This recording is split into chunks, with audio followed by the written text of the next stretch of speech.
Bienvenue sur Top Invest, la chaîne des tops d'investissement. Ici, on parle essentiellement d'entreprises de qualité. Alors, il y a quelques temps, j'ai fait une vidéo sur Enphase Énergie, une vidéo quantitative, d'accord? Donc, c'est même pas la première vidéo sur Enphase Énergie, c'est la deuxième en fait. Donc, lors de cette vidéo-là, donc quand je faisais cette vidéo, j'ai été intrigué par les états financiers de la compagnie Enphase Énergie. Donc, je me suis dit peut-être que si j'ai du temps un jour, je vais aller regarder les rapports, lire les rapports financiers, etc. Surtout que j'étais tombé sur une vidéo ici d'Orion de la chaîne TFI, que je salue tantôt, qui avait fait une vidéo tantôt sur le sujet et que je trouve très technique. Donc, très intéressant d'ailleurs par rapport à la compagnie en question. Donc, surtout, on parle du produit, etc., ce qu'on ne fera pas dans cette vidéo aussi. Voilà, il a expliqué simplement ce que l'entreprise faisait ici et j'ai parfaitement compris. J'ai également compris l'importance de ce business-là. OK? Après avoir fait la vidéo quantitative la dernière fois, je me suis assis, j'ai lu les rapports financiers.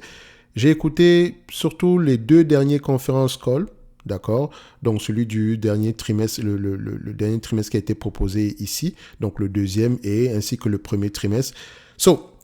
Je vais un peu pour vous donner les conclusions que j'ai pu tirer de la lecture des rapports financiers, l'écoute des conférences calls sur cette compagnie Enphase Énergie, surtout que l'action depuis les plus hauts, nous avons plus de 60% de baisse ici, d'accord? Donc, parfois, certaines personnes vont se poser les questions de savoir qu'est-ce que je dois faire, est-ce que je dois vendre mes actions, etc. Parce qu'il y a toujours des gens qui achètent uniquement parce que l'action monte.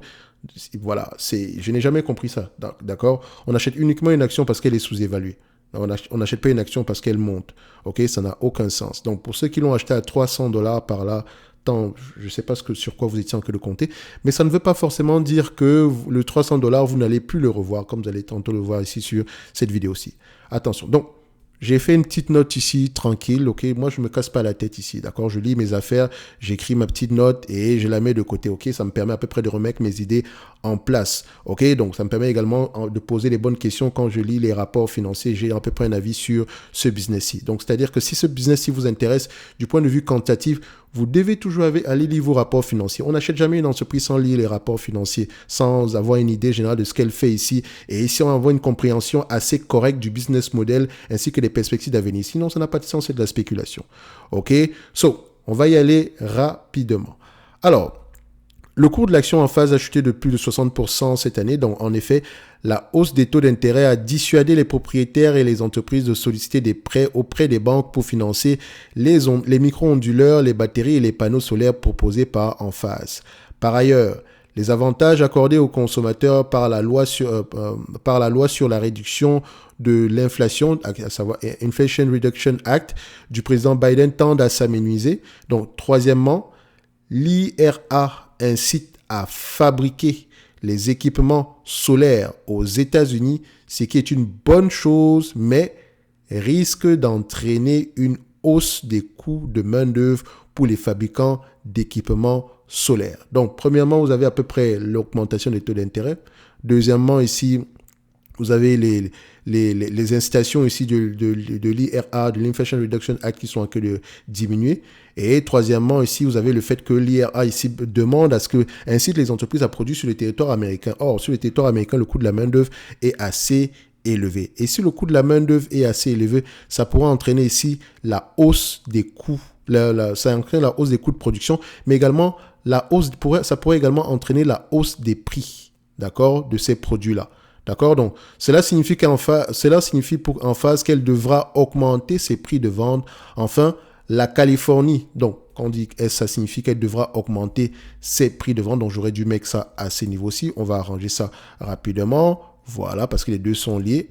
Donc, enfin, la Californie, le plus grand marché d'Enphase, a réduit les incitations financières à l'achat d'équipements solaires pour ses habitants. La raison est simple, c'est que les propriétaires produisent plus d'énergie solaire qu'ils n'en ont besoin et la revendent au réseau électrique. Donc, en conséquence, le taux de croissance du chiffre d'affaires et du résultat net de l'entreprise a baissé et continuera à baisser de manière significative. Et attention, quand je dis significative, ça ne veut pas dire que l'entreprise est en train de mourir ou quoi que ce soit. Donc, l'ensemble de ces éléments fait à ce qu'on devrait s'attendre à peu près, on pourrait s'attendre, c'est important, on pourrait s'attendre à une diminution ici du chiffre d'affaires ainsi que du résultat net. OK? Taux d'intérêt, réduction ici des incitations, augmentation des probables potentiels des coûts de production, d'accord, augmentation des prix dans un environnement inflationniste, ok, et également ici réduction des incitations sur leur plus gros marché, à savoir la Californie, d'accord. Donc c'est un ensemble d'éléments ici, c'est un cocktail ici qui peut faire mal à court terme.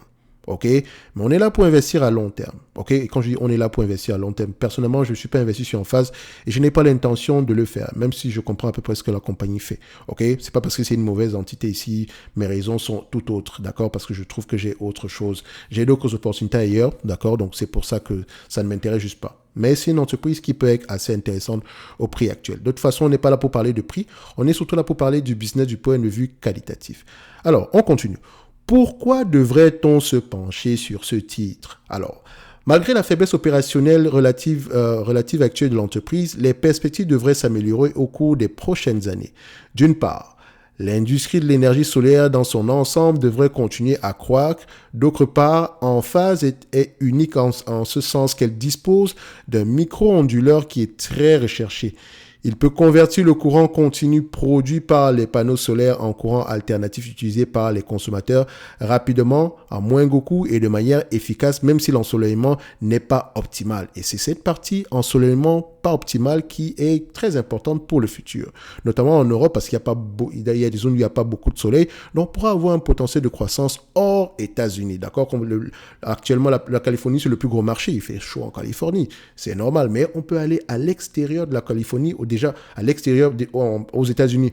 On a un marché potentiel élevé. À l'extérieur des États-Unis également, on a un marché potentiellement élevé. Donc, ce dernier facteur en particulier rend les micro-onduleurs très attrayants pour les fabricants de panneaux solaires et les propriétaires. Donc, le fait que le micro-onduleur en question nous permette ici aux consommateurs ici de convertir rapidement, à moindre coût et de manière efficace l'énergie. D'accord? On continue. En conséquence, la société devrait être en mesure d'étendre sa part de marché vers des régions moins ensoleillées à l'étranger. De plus, lorsque les taux d'intérêt commenceront à baisser, les prêts pour les équipements proposés par Enphase deviendront plus abordables parce que les taux d'intérêt ne vont pas rester à ces niveaux pendant très longtemps, jusqu'à la fin des temps. D'accord? Je ne sais pas, on dit pendant très longtemps, je ne sais pas combien de temps ça prend. D'accord? Donc c'est pour ça qu'il est important de regarder si Enphase a les reins solides en date d'aujourd'hui. Ok? Donc notamment en raison de la dette, etc. Ok?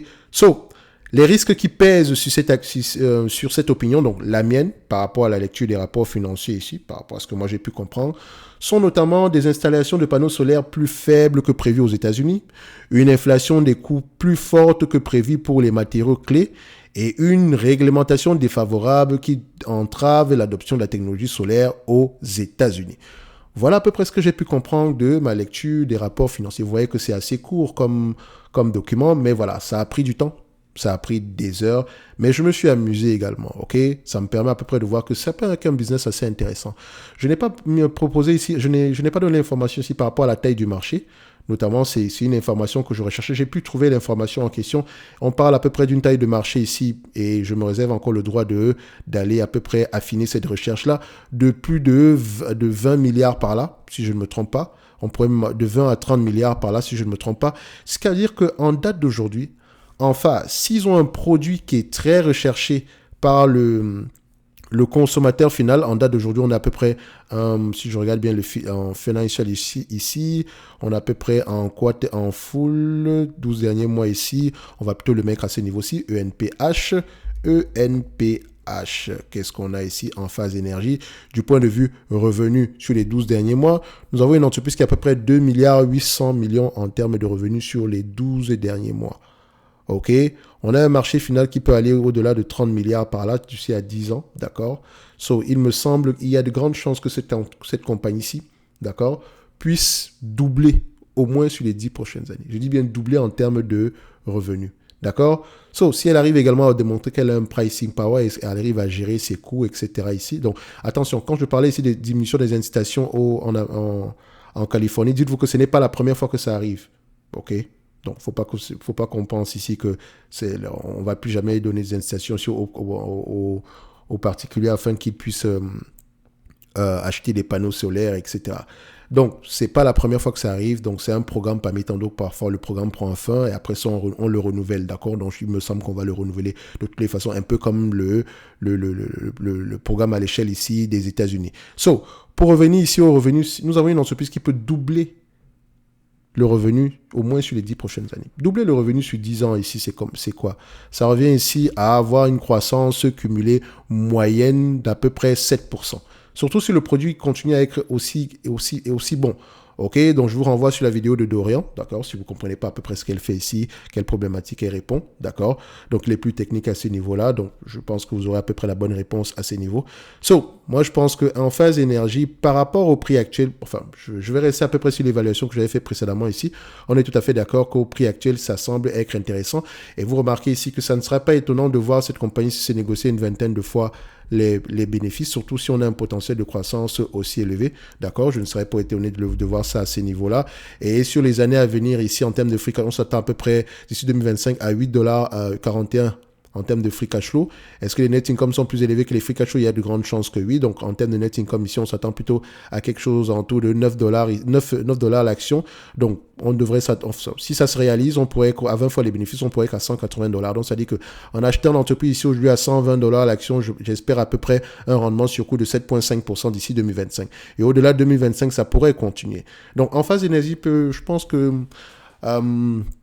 ça peut être quelque chose d'assez intéressant à l'approfondir. OK? Comme je dis toujours, et excusez-moi de me répéter, YouTube, quand on présente ce genre de vidéo aussi, ça permet ici de susciter l'intérêt et le questionnement. Point barre. Ça ne veut pas dire qu'après avoir regardé la vidéo d'un YouTuber lambda, vous allez acheter la compagnie. Nous ne sommes pas ce genre de YouTuber-là. D'accord? Donc, si l'entreprise vous intéresse, allez faire vos recherches. Et si vous n'êtes pas capable de le faire, achetez un ETF qui prend peut-être en considération en phase énergie. D'accord? Point barre. Ne vous cassez pas la tête. Il y a toujours des alternatives. Vous n'êtes pas obligé de faire du stock picking. Mais si vous choisissez faire du stock picking, s'il vous plaît, lisez vos rapports financiers. Apprenez à investir. Prenez du temps pour vous former, que ce soit avec la lecture, que ce soit avec des formations lambda. D'accord? Donc, prenez du temps parce que ça demande du travail. D'accord? Donc, ça peut être assez léger, assez court, cette vidéo-ci, mais dites-vous que ça m'a pris 5 fois plus de temps que cette vidéo-ci. D'accord? Donc, parce que cette vidéo-ci mettra peut-être moins de 20 minutes ici. Donc, si ça me prend 5 fois plus de temps ici, j'ai pris à peu près 3 heures à 4 heures de temps pour faire cette vidéo-ci. Donc, pour la lecture. Et je n'ai rien perdu. Même si je ne compte pas investir cette compagnie-ci, je sais que c'est un business model qui a du sens. Donc, si ça peut vous encourager à aller creuser un tout petit peu, mais s'il vous plaît, n'achetez pas cette compagnie-ci après avoir regardé cette vidéo. Pardon. OK? Parce que je ne suis pas responsable pour les gens je ne suis pas responsable si l'entreprise continue à baisser ici. D'accord? Ça ne veut rien dire du tout. D'abord, si l'entreprise vous plaît à 120 $, elle devrait vous intéresser ici à 50 ou bien à 10 $ tant que le business model a du sens. Donc, s'il vous plaît, faites vos devoirs. Parce qu'en période difficile, ce ne sont pas les états financiers qui vont vous aider, c'est la compréhension ici du business model ainsi que les perspectives d'avenir, ainsi que même en prenant en considération la stratégie, etc. Sans compter la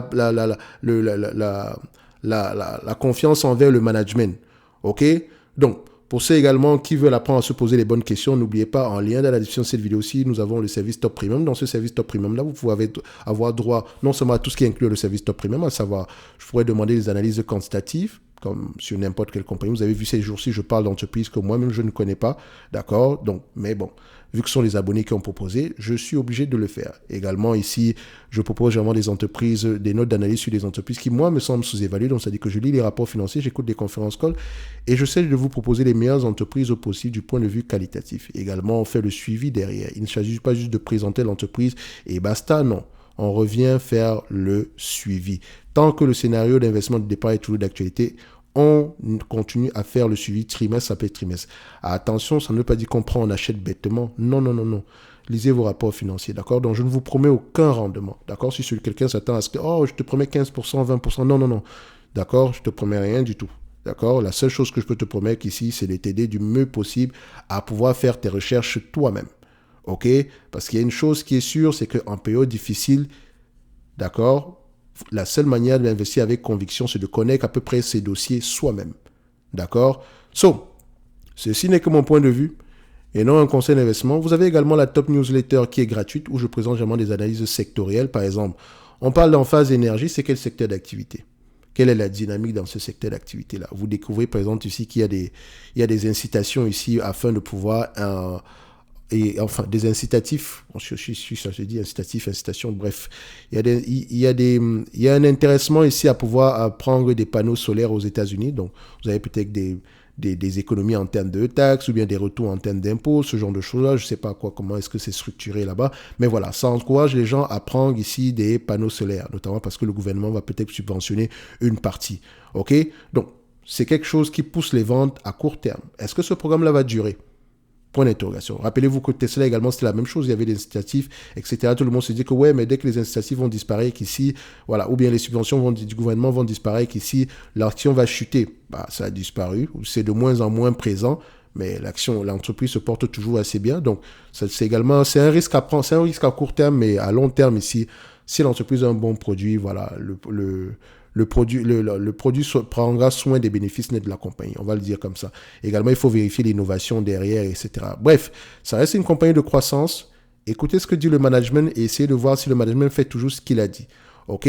Donc, moi, j'ai bien aimé ce conférence call-là. Il y a des choses que je pourrais pu rajouter ici. Mais voilà, mon but n'est pas de faire tout le travail à votre place. Mais je pense que j'ai essayé de vous donner la meilleure information possible, le plus simplement possible ici. Je pense que vous avez à peu près ici fait un 360. D'accord? Donc, il reste également des éléments ici parce que ça, c'est ma lecture, mais c'est également ma compréhension. Et comme je l'ai mentionné ici, il y a également des risques. Bref. En lien dans la description de la vidéo, vous avez le service Top Premium ainsi que la Top Newsletter.